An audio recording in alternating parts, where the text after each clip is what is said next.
बच्चों, आज हम कक्षा 10 विषय सामाजिक विज्ञान का अगला पार्ट देखेंगे, जिसके अंतर्गत हम एक नए कॉन्सेप्ट को सीखते हैं, ऑटोमन साम्राज्य। ये शब्द अक्सर आता है, इसके बारे में विस्तार से हम जान लेते हैं।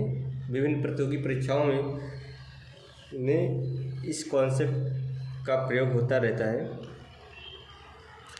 यह एक शक्तिशाली साम्राज्य था जिसने लगभग 600 वर्षों तक पश्चिमी एशिया, पूर्वी यूरोप और उत्तरी अफ्रीका के बड़े हिस्सों पर अर्थात 3 महाद्वीपों पर इसका शासन था।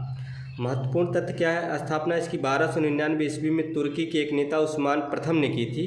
नाम की उत्पत्ति कैसे हो रही है? ऑटोमन शब्द उस्मान से बना है। राजधानी इसके पहले बुरसा, फिर कुस्तुनतुनिया, अब इस्तांबुल है।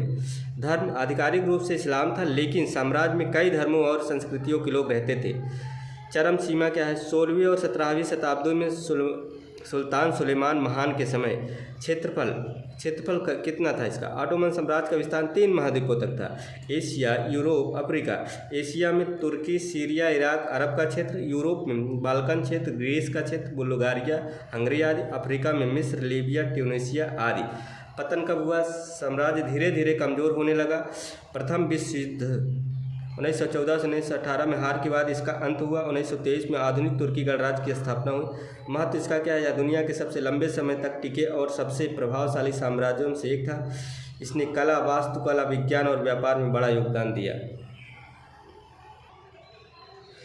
बच्चों, इसके आगे हम एक और कॉन्सेप्ट देते हैं, ग्रीस की आज़ादी। इसका क्या आशय है? ग्रीस की आज़ादी का इतिहास यूरोप और तुर्की इतिहास दोनों के लिए महत्वपूर्ण है। यह आज़ादी ऑटोमन साम्राज्य के खिलाफ एक लंबी और संघर्षपूर्ण क्रांति का परिणाम थी। ग्रीस की आज़ादी का संक्षिप्त इतिहास। ऑटोमन शासन 1453 से 1821 कुछ भी मिलता है। 15वीं सदी में कॉन्स्टेंटिनोपल के पतन के बाद ग्रीस ऑटोमन साम्राज्य का हिस्सा बन गया। कई सदियों तक ग्रीक जनता धार्मिक, सांस्कृतिक और राजनीतिक दमन सहती रही।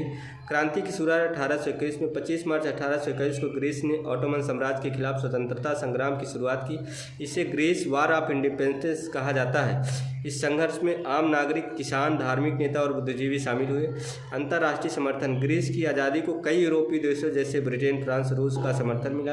इन देशों ने 1827 में नवारीनो की लड़ाई में ऑटोमन और मिस्र की संयुक्त नौसेना को हराया। आज़ादी की मान्यता। 1830 में लंदन संधि के माध्यम से ग्रीस को यह स्वतंत्र राष्ट्र के रूप में मान्यता मिली। 1832 में बावरिया, जर्मनी के राजकुमार ओटो को ग्रीस का पहला राज्य बनाया गया।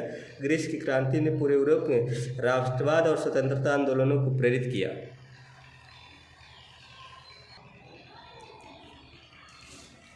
क्रांतियों का युग 1830 से 48, मतलब यूरोप में राष्ट्रवाद के उदय में ये क्रांतियाँ भी जो थी, इनका भी योगदान रहा। कैसे? 1830 से 1848 के बीच का काल यूरोप में क्रांतियों का युग कहलाता है। इस दौरान यूरोप के विभिन्न देशों में राष्ट्रवादी आंदोलनों और क्रांतियों की एक श्रृंखला देखने को मिली। 1830 की क्रांतियाँ। 1830 की फ्रांस की जुलाई क्रांति। इसकी पृष्ठभूमि देखते हैं। नेपोलियन की हार के बाद 1835 में पुराने राजवंशों की सत्ता पुनः स्थापित हुई। कारण क्या था? राजा जो चार्ल्स बूरबॉन वंश का था की निरंकुश नीतियों के खिलाफ जनता में असंतोष फैल गया था। परिणाम क्या हुआ? राजा चार्ल्स 10वें यक्स को हटा करके लुई फिलिप को संवैधानिक राजा घोषित किया गया।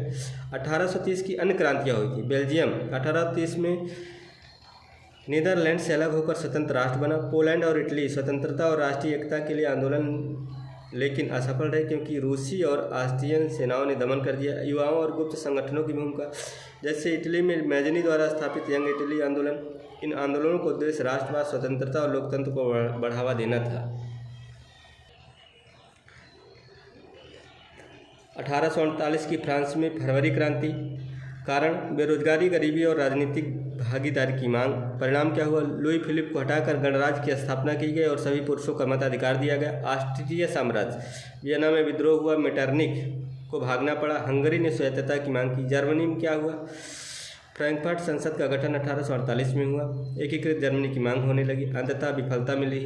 इटली में क्या हो रहा है? इस समय विभिन्न राज्यों में क्रांतिकारी गतिविधियां होने लगी। ऑस्ट्रिया के खिलाफ विद्रोह होने लगा। कार्बोनारी और यंग इटली जैसे संगठन सक्रिय हो गए थे। महत्व क्या हुआ? राष्ट्रवादी भावनाओं को बल मिला, उदारवादी और लोकतांत्रिक मूल्यों को प्रोत्साहन मिला, यूरोप के राजनीतिक मानचित्र में परिवर्तन की शुरुआत हो गई, सामाजिक और आर्थिक सुधारों की मांग उठी। निष्कर्ष क्या निकल रहा? 1830 से 1848 का काल यूरोप में राष्ट्रवाद के विकास और उदारवादी आंदोलनों के लिए महत्वपूर्ण था। हालांकि कई क्रांतियां असफल रही, लेकिन इन्होंने भविष्य में यूरोप के एकीकरण और राष्ट्र के निर्माण की नींव रखी। राष्ट्रवादी भावना और रोमांटिक परिकल्पना क्या है ये? राष्ट्रवादी भावना, नेशनलिस्ट सेंटिमेंट। 19वीं सदी में राष्ट्रवाद केवल राजनीतिक और सैन्य आंदोलनों तक सीमित नहीं था, बल्कि यह सांस्कृतिक और भावनात्मक चेतना का भी रूप था। लोगों ने महसूस किया कि यह एक साझा इतिहास, भाषा, संस्कृति और परंपरा से एकता लाई जा सकती है। रोमांटिक परिकल्पना कहते हो। रोमांटिसिज्म एक सांस्कृतिक आंदोलन था जिसने तर्क और कारण की जगह भावना, भावुकता और कल्पना को महत्व दिया। इसका उद्देश्य था राज्य की भावना को कला, कविता, संगीत और लोक परंपराओं के माध्यम से जगाना। बच्चों, इसके आगे हम अगले भाग में देखेंगे। बहुत बहुत धन्यवाद।